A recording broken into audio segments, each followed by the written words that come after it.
पाटण तालुक्यातील चाफळ येथील श्रीराम मंदिर हे महाराष्ट्रातील एक महत्त्वाचे आणि ऐतिहासिक श्रद्धास्थान आहे.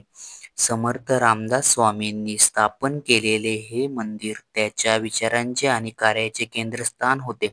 स्थापना आणि इतिहास. समर्थ रामदास स्वामींनी स्थापना. चाफळ येथील श्रीराम मंदिराची स्थापना समर्थ रामदास स्वामींनी सन 1648 मध्ये केली. त्यांनी हे मंदिर आपल्या शिष्याच्या आणि गावकऱ्यांच्या मदतीने बांधले. या कामात छत्रपती शिवाजी महाराजांनी त्यांना मदत केली होती. रामाच्या मूर्तीची स्थापना. चाफळला राम मूर्तीची स्थापना करण्यामागे एक आख्यायिका आहे. समर्थांना दृष्टांत झाला त्यानुसार त्यांनी अंगापूरच्या डोहातून श्रीराम आणि अंगलाई देवीच्या 2 मूर्ती बाहेर काढल्या. त्यापैकी श्रीरामाची मूर्ती चाफळ येथील स्थापित केली तर अंगलाई देवीची मूर्ती सज्जनगडावर स्थापन केली. विशेष मूर्ती. चाफळ येथील श्रीरामाची मूर्ती वैशिष्ट्यपूर्ण आहे. इतरत्र रामाच्या मूर्तीच्या हातात धनुष्यबाण असतो, पण चाफळच्या मूर्तीच्या हातात कमळाची फुले आहेत. समर्थ संप्रदायाचे केंद्र. चाफळ हे समर्थ संप्रदायाचे मुख्य मठाचे स्थान बनले. समर्थांनी त्यांच्या आयुष्यातील सुमारे 36 वर्ष चाफळ येथे वास्तव्य केले. रामनवमी उत्सव. चाफळ येथे श्रीरामाची मूर्ती स्थापित झाल्यापासून अखंडपणे रामनवमीचा उत्सव साजरा केला जातो. मंदिराची रचना आणि परिसर. वास्तुकला. हे मंदिर काळ्या दगडांनी बांधलेल्या चौथ्यावर उभे आहे आणि त्याचा आकार तारकाकृती आहे. या मंदिराला 5 शिखरे असून सर्वात उंच शिखरावर सुवर्ण कळस आणि तांब्याचा ध्वज आहे. लोखंडाचा वापर नाही. मंदिराच्या बांधकामात कुठेही लोखंडाचा वापर केलेला नाही. दशावतार शिल्पे. मंदिराच्या पायऱ्या चढताना विष्णूच्या 10 अवतारांची शिल्पे दिसतात. मारुती मंदिर. मंदिरासमोरच समर्थांनी स्थापन केलेले 11 मारुतीपैकी एक दास मारुतीचे मंदिर आहे. या मारुतीची मूर्ती सुमारे 6 फूट उंचीची असून तिच्या चेहऱ्यावर अत्यंत विनम्र भाव आहेत. प्रताप मारुती मंदिर. राम मंदिराच्या मागे उंचवट्यावर प्रताप मारुतीचे मंदिर आहे, ज्याला भीम मारुती किंवा वीर मारुती असेही म्हणतात. समर्थांनी ध्यान गुफा आणि अस्थिवृंदावन. मंदिर परिसरातच समर्थांनी ध्यान गुफा आणि त्यांचे अस्थिवृंदावन आहे. इतर वास्तू. मंदिर परिसरात सभागृह, समर्थांची पंचधातूची मूर्ती, म्हसोबा मंदिर, नरसोबा मंदिर, रामरथ मंदिर आणि महारुद्र स्वामी समाधी मंदिर यासारख्या वास्तू आहेत. रामगळ. चाफळच्या मंदिराच्या पश्चिमेकडे डोंगरावर एक घळ आहे, जिथे समर्थ रामदास वास्तव्य करत होते. या घळीतून राम मंदिराचे दर्शन होते, म्हणूनच तिला रामगळ असे म्हणतात. मंदिराचा जीर्णोद्धार. भूकंपामुळे नुकसान.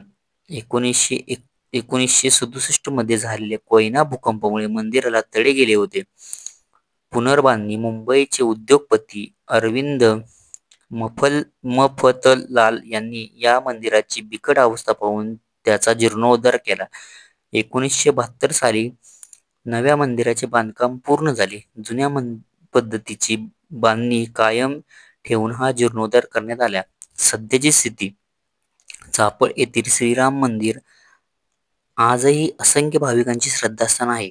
मंदिराची देखरेख श्रीराम देवस्थान ट्रस्ट मार्फत केली जाते, जो भाविकांसाठी विविध कार्यक्रम आणि सोयीसुद्धा पुरवतात. येथे दर्शनासाठी येणाऱ्या भाविकांसाठी जवळ असलेल्या मठामध्ये राहण्याची व्यवस्था उपलब्ध आहे. निसर्गरम्य परिसर असलेले हे मंदिर उत्तरमान नदीच्या अगदी जवळ वाहते. जवळच शिंगणवाडी येथे छत्रपती शिवाजी महाराज आणि समर्थ रामदास स्वामींची प्रथम भेट झाली होती, त्या घटनेचे स्मारकही आहे.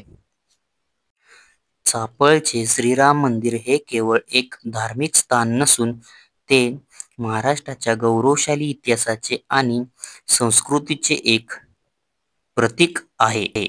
मंदिराचा अवतीभोवतीचा परिसर या पद्धतीने आहे बघा. इथे ध्यान गुफा आहे. ही आहे बघा आपली ध्यान गुफा. सभामंडप आहे. बसण्यासाठी सभा मंडपही केलेला आहे. हे बघा, तुळस आहे. अशा पद्धतीने मंदिर आहे. मंदिराचा परिसर मी तुम्हाला दाखवतो. एक वेळ अवश्य तुम्ही भेट द्या. हे बघा, श्री समर्थ चित्रपटगृह आहे. इथं चित्रपट दाखवला जातो. हा सभागृह आहे. इथे तुम्हाला पुस्तके मिळून जातील. रामाबद्दल पुस्तक जर पाहिजे असतील तर तुम्हाला इथे मिळून जातील. हे बघा, वॉचमन आहे. इथे वाचनालय पण आहे. एकदम शांत ठिकाण आहे. वातावरण शांत आहे. हा पुढील भाग आहे. इथूनच आपण वर चढू शकता. हे बघा, पायऱ्या आहेत. हे बघा, आता आपण परत वर तुम्हाला फिरवून मी दाखवतो त्याची कमानी कशी आहे मंदिराची. हे बघा, अशा पद्धतीने गाव आहे. चापळ गाव आहे. दोन रस्ते आहेत. एक पाठीमागून एक येतो, एक पुढून एक येतो. आम्ही पाठीमागून आलो म्हणून आम्हाला पुढचा रस्ता काय सापडला नाही. हे बघा, ही मेन द्वार आहे. मंदिराची मेन दरवाजा. इथून एंट्री करावी. कधी तुम्ही जर आला तर पुढच्या दरवाजाने येऊन जावा. हे बघा, खूप प्राचीन मंदिर आहे. ही आहे बघा ध्यान गुफा. याच्यामध्ये आम्ही आज गेलेलो. अशा पद्धतीने ध्यान गुफा आहे. इथं जाऊन माणूस शांत चित्ताने ध्यान लावू शकतो. एकाग्र मन होऊन निवांत ठिकाण आहे. थोडा आम्हाला पण भीती वाटत होती खाली जायला. लाईटची वगैरे सोय आहे आतमध्ये. हे बघा, अशा पद्धतीने हे बघा लाईट आहे इथे. एक मला वाटते 3-4 जण माणसं आतमध्ये जाऊन बसू शकतात. अशा पद्धतीने ही गुफा आहे. हे बघा, मी पण पहिल्यांदा भेट होतो खाली जायला. तरी पण डेअरिंग करून करून खाली गेलो. पायाच्या साह्याने खाली जायचं, डोक्याच्या साह्याने जायचं नाही. मग तुम्हाला जाता येत नाही खाली.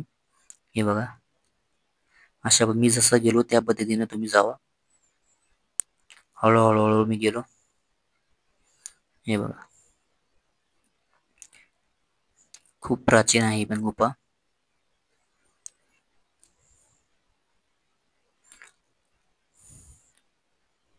अशा पद्धतीने गुफा आहे. हे बघा, आता मी तुम्हाला कॅमेऱ्याने दाखवतो खाली काय आहे. हे बघा, हे आता पॅक केलेले आहे. पहिले ह्याच्या खाली पण होतं. इथे येऊन माणसं बघा अगरबत्ती वगैरे धूप वगैरे जाळतात व इथे एक 5-10 मिनिटे ध्यान करतात. समर्थ रामदासांचं ध्यान करतात. देवांचं ध्यान करतात. स्मरण करतात. मन प्रसन्न होतं इथं. हे बघा, अशा पद्धतीने आहे. मी पण 5 मिनिटे जरा ध्यान लावलं. मन प्रसन्न झालं माझं पण. तुम्ही पण एक वेळ आला तर नक्की या गुफेला भेट द्या. हे बघा, आता मी जातो वर. तुम्हाला दाखवतो वर कसं जायचं. वर जाताना डोक्या साईडनं वर यायचं हळूहळू. खाली वाकून यायचं नाही तर डोक्याला तुमच्या लागल. सावकाश वर या. लाईटची पण सोय आहे खाली. ही पाईप दिसते का? ही पाईप आलेली आहे ती लाईटसाठी झालेली आहे. हे काका पण आमच्यावर आलेले. पहिल्यांदा आम्ही भेट होतो दोघ जण खाली जायला. हे काका म्हणले चला मी तुम्हाला दाखवतो, भेऊ नका, म्हणून हे आमच्यासाठी आलेले. त्यांचे मनापासून आभार. हे बघा, अशा पद्धतीने आहे गुफा.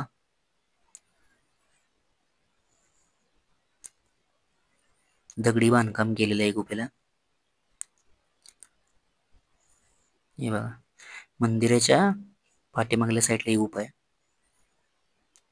चला, हे बघा, झोपून एकदम खाली जायला लागतं. नाही तर काय होतं, तुमच्या डोसक्याला वगैरे लागू शकतं. दगड आहेत ना, डोसक्याला लागतात. हे बघा, अशा पद्धतीनं जावा. अशा पद्धतीनंच उतरा. हे बघा, इथे लाईट आहे. कनेक्शन वगैरे दिलेलं लाईटचं, म्हणजे अंधार वगैरे काय नाही. चला, जाऊया आता वर. मंदिर पण तुम्हाला संपूर्ण मंदिर पण फिरून दाखवतो. हे बघा, हळूहळू हळू मी वर आलो. हे बघा इथे आहे गुफा. एक रूम बनवलेली आहे त्यांनी. त्या रूम मध्ये गुफा आहे. अशा पद्धतीने आहे बघा.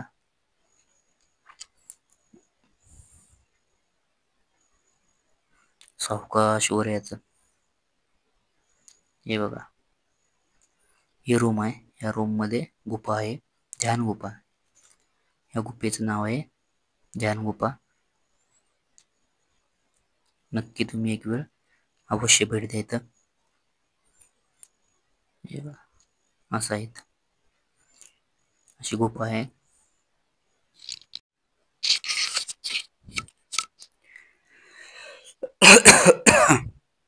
हे बघा, अशा पद्धतीने गुफा आहे. पॅक बंद खोलीत आहे. चला मंदिराचा परिसर आपण बघूया.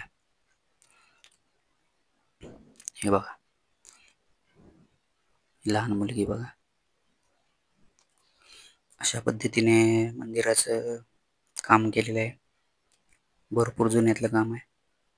सभा मंडप आहे. हे बघा, भांडार गृह आहे. इथे मला वाटतंय श्री चित्रपट गृह पण आहे. जुन्यातलं काम आहे मंदिरात सर्व. मला वाटतं आत्ता कलर केलेला आहे मंदिराला. हे बघा, कळस बघा मंदिराचा. मंदिर खूप प्राचीन आहे. एक नंबर वाटतं. प्रसन्न झाले माझं तर मन इथं आल्यापासून. झाडे वगैरे आहेत. माकडे झाडे. हे बघा, काय तुमचा कार्यक्रम असेल किंवा काय असेल तुम्ही तर करू शकता. हे बघा, अशा पद्धतीने बुक स्टॉल आहे. तुम्हाला दाखवतो मी पुढे गेलो. बुक स्टॉल आहे. या काकांनी मला इथली थोडीफार माहिती सांगितली. आमच्यावर ध्यान गुफेत पण आले. त्यांनीच आम्हाला ध्यान गुफा दाखवली. त्याबद्दल त्यांचे मनापासून पुन्हा एकदा आभार मानतो. आणि हे बघा, इथे बुक स्टॉल आहे. तुम्हाला जर श्रीराम मंदिराबद्दल काय माहिती पाहिजे असेल किंवा रामांविषयी काय पाहिजे असेल तर तुम्ही इथं पुस्तक घेऊ शकता. हे बघा, इथं पुस्तक मिळतं. Shri Samarth book stall Chaphal. इथे तुम्ही बुक घ्या. नारळ आत फोडून देत नाही म्हणून आम्ही येथे नारळ फोडलेले. इथं नारळ फोडला. इथे नारळ फोडला. हा मंदिराचा बॅक साइड आहे, म्हणजे पाठीमागील बाजू आहे. आम्ही मगाशी चुकलेलो याला. खरं म्हणजे आम्ही इथनं आलो, पुढून यायला पाहिजे होतो. इथे चप्पल स्टँड आहे, तिथे आम्ही चप्पल काढलं. तुम्ही कधी आला तर पुढल्या बाजूने या. आम्ही पण चुकलो. मगाशी आले आले आम्ही मागल्या बाजूने आलो. चप्पल स्टँड मध्ये चप्पल काढलं. हे बघा, पायऱ्या आहेत पाठीमागल्या साईडनं. कधी जर तुम्ही आला तर पुढल्या साईडने या. पाठीमागील साईडने येऊ नका. हे बघा, पाठीमागल्या साईडला इथेच तुम्हाला पुढे मी दाखवतो. ध्यान गुफा कुठे आहे ते. इथे आहे बघा ध्यान गुफा. पाठीमागून बाजून आत चढल्या चढल्या ध्यान गुफा आहे. थोडं चालायला लागतं. हे बघा, ही आहे ध्यान गुफा. हे बघा, हे रूम पॅक केले ना, इथं आहे ध्यान गुफा. बंद होते. आम्ही उघडली आणि मग आत गेलो. हे बघा, अशा पद्धतीने ध्यान गुफा आहे. मगाशी मी तुम्हाला सांगितलंच. हे बघा, अशा पद्धतीने ध्यान गुफा आहे. खाली जर जायचं असेल तर तुम्ही जाऊ शकता. तुमचं जर काही साहित्य वगैरे असेल तर वर ठेवू शकता. Helmet, bag. कोण नेत नाही. खाली काय जायला 5 मिनिटं लागतात. 5 मिनिटं जायचं, ध्यान लावायचं, मग वर यायचं. जास्त काय अडचण नाही. खूप निमुळती खूप आहे. जाड माणूस काय मला वाटत नाही खाली जाईल म्हणून. पातळ माणूस खाली जाऊ शकतो. हे बघा, जाताना सावकाश जावं फक्त. डोक्याला वगैरे काय लागून घेऊ नका, कारण दगडी बांधकाम आहे सर्व. कसं लागलं तर रक्त वगैरे येणार डोक्याला तुमच्या. लागलं बिगलं तर जाताना सावकाश जावं. पायाच्या बाजून जायचं, डोक्याच्या बाजून वर यायचं. मगाशी मी तुम्हाला सांगितलं त्यासारखंच खाली जायचं. खाली गेल्यावर 1-2-3 माणसं बसतील असा हा जागा आहे खाली गेलो. ओके. आम्ही सकाळी लवकर गेलेलो, त्यामुळे आम्हाला सकाळ सकाळी प्रसाद मिळाला. सकाळी तुम्ही जर गेला तर यांचा प्रसाद असतो. आम्हाला शिरा म्हणून प्रसाद भेटला. हे बघा, अशा पद्धतीने आम्ही शिरा खाऊन घेतला. कधी आला तर नक्कीच चाफळ या ठिकाणी श्रीराम मंदिराला भेट द्या. एक नंबर मंदिर आहे. व्हिडिओ आवडल्यास सबस्क्राईब करा. धन्यवाद.